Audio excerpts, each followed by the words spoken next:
Hello and welcome to my YouTube channel. Today we're reviewing another electric pie maker. In another video that's on my playlist somewhere, I did one which did two small pies and it works really well. However, I was on my travels at the charity shops as usual and I come across this.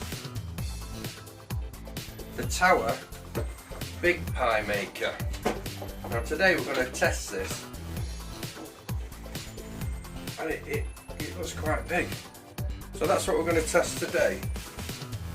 And I'm going to use watercress pastry of my own. I have done that on the channel as well. We're making a cheese and onion pie.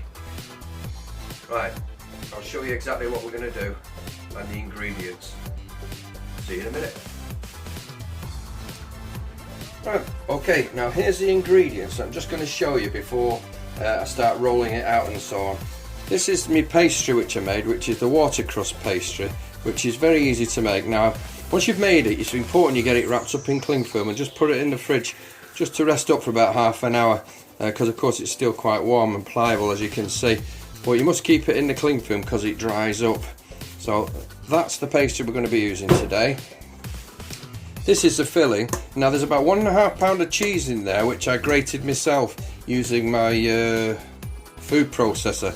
That is something else I'm going to show you on another video. It's the Sage Professional processor. Absolutely amazing thing. And the best part about it, it peels potatoes. But anyway, that's another video. So what's also in there is about 3/4, if you like, or half to 3/4, depending on the size, of an onion that's been fried and softened in butter, mixed into about 1.5 pounds of cheese. I don't think we're going to use all that cheese today in this pie. It's not that big, at least I don't think so. But what you got to remember is, you know, you don't want to be short of cheese either, because that's terrible. So that's the cheese, and that's in there. And in there also is 1 beaten egg to act as a bit of a binder to bring the cheese together. So that's that. To help me with the pastry thickness, I've got this. This is off Amazon. I don't know about you, but I struggle to get my pastry the right thickness. So you've got these discs on the end here, see, there, like that, and you get a selection of discs. Now the perfect thickness for a pie I've found with watercress is 3mm. So you put a disc on each end, and you can't go any thinner than that. It's a good piece of kit that. It's about £7, but absolutely well worth it. Right, I'll come back to you once I've rolled the pastry out and I'm about to cut the first disc for the pie maker and drop it in. Let's see how we go on. Right, I just thought I might as well show you this while I'm rolling it. But you need to put plenty of flour down. I mean, I have a stainless steel table here, so it shouldn't be too. But you see how pliable this pastry is, but you need to keep on top of the flour part of it. And again, just keep turning it like that. I've folded that one, don't matter. Here we go.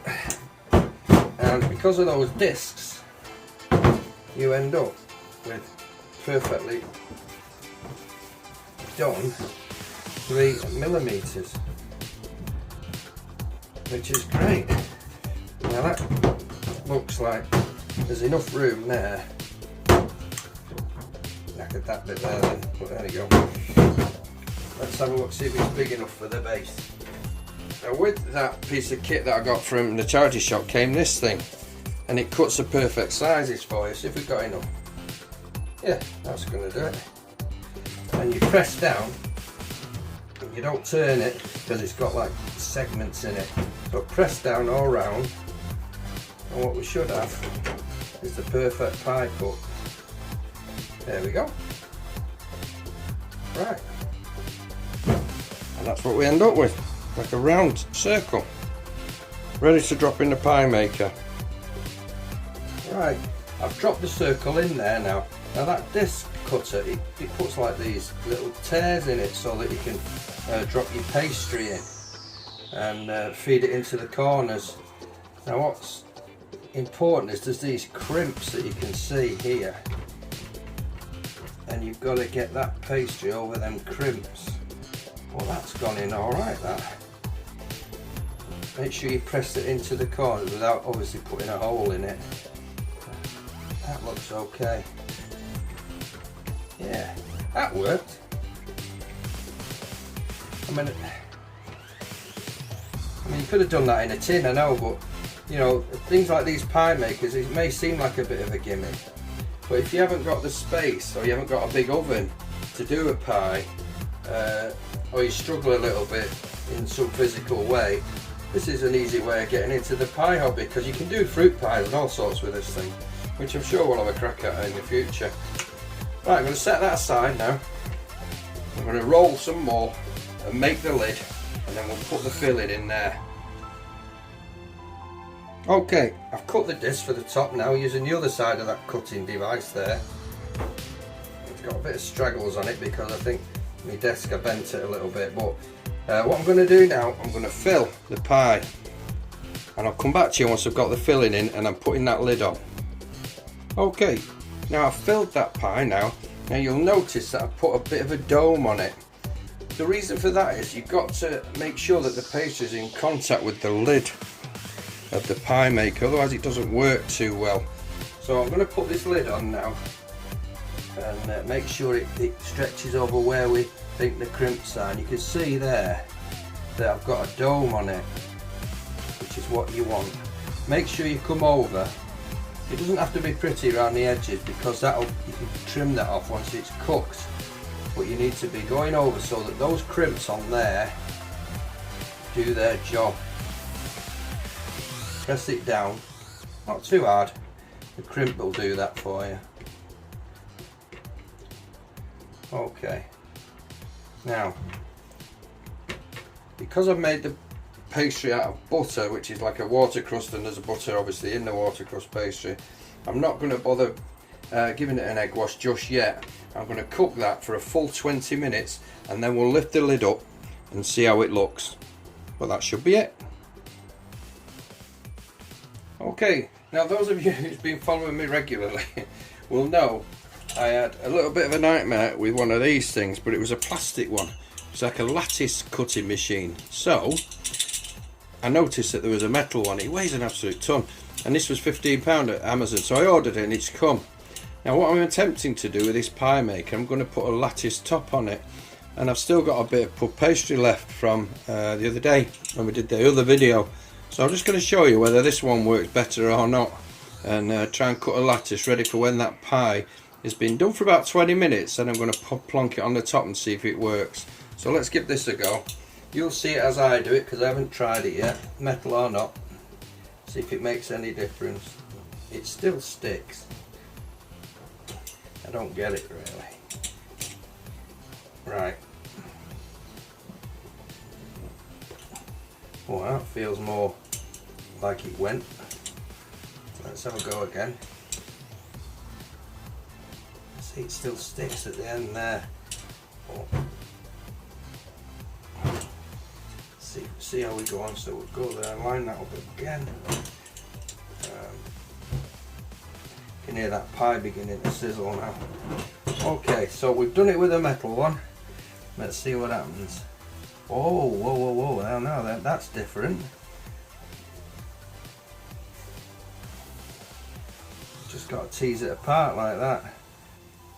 Right, well that's the sort of lattice. I know it doesn't look much, but the last one didn't either. Whether we can get it on the pie or not, I don't know. I'll keep it in the video anyway, just for amusement. But yeah, that definitely works better than the plastic one, and it's really heavy. So we'll play with that in the future. Anyway, I'll come back to you once the pie's been cooking for 20 minutes, and I'll have a look at it, see where it's up to. Okay, I just thought we'd look together. Just get the light on.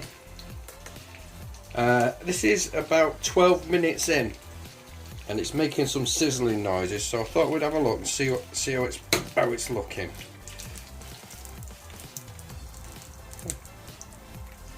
That looks alright, that. Yeah.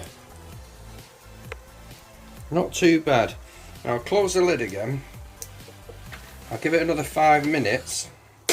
Another 5 minutes. And then I'm going to egg wash that and drop that other lattice piece on, at least I'm going to attempt to try and make it look a bit fancy. Might not work, but we're going to try it anyway. Alright, I'll see you in about 5 to 7 minutes. Okay, here we are at the 20-minute mark. I'm going to look at it together. There's been some leakage there.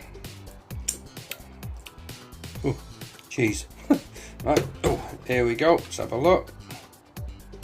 Oh, that looks good, doesn't it? That looks real nice. I'll just try and zoom in on there. I am going to try and get a different camera to help with the channel, but that looks alright, doesn't it? So what I'm going to do there now, at my peril, I'm not sure if it's going to work. I'm just going to egg wash that while it's still up there. So I'm going to try and get it so it'll glaze it there. Now in my haste to put the base in, if you remember my technique of getting those little pies out, I had bands of greaseproof paper which I cut and put on the base so I could lift it out. So unfortunately I forgot to do that this time. So I'm going to have to wait for this to cool down. But, right, that's enough of that on there. I'm going to try and get this on here now. This is where it could go all wrong, isn't it? It's just to try and make it look a little bit less machine-like. We'll do that, put that on there, and then we'll dab it like that.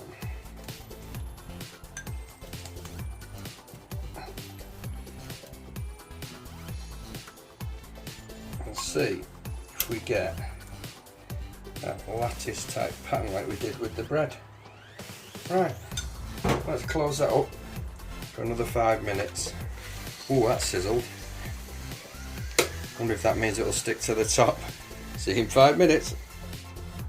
Right, it's been about 35 minutes now, and it's been about 10 minutes since I put that lattice thing on to see if we get an effective pattern, just to be fancy. So I'm opening it together with you, so we'll see what we get. Did it work? Yeah, we've got a bit of a nice pattern going on there. We'll just zoom in a bit. Yeah, that looks really nice. Okay, let's get the pie out, hopefully. Okay, now it's been about an hour and I'm just let the pie cool off.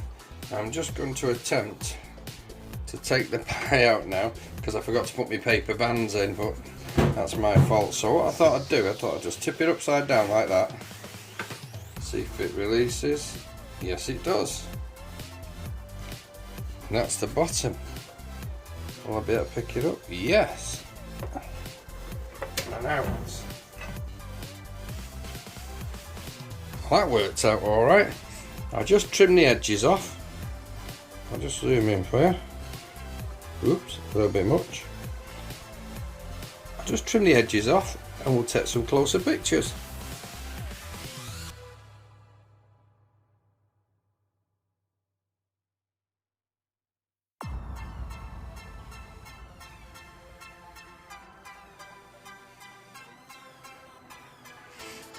Okay, I'll just try and attempt to put the pie on here now. And it weighs just under 1 kilo. So it's about a £2 pie, isn't it, that? So just under 1 kilo. That's good enough for at least 4 people, that.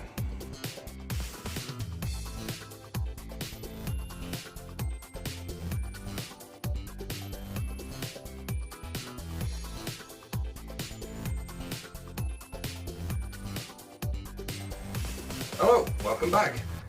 Thanks for watching right to the end. Hope you enjoyed that. The pie maker works really, really well.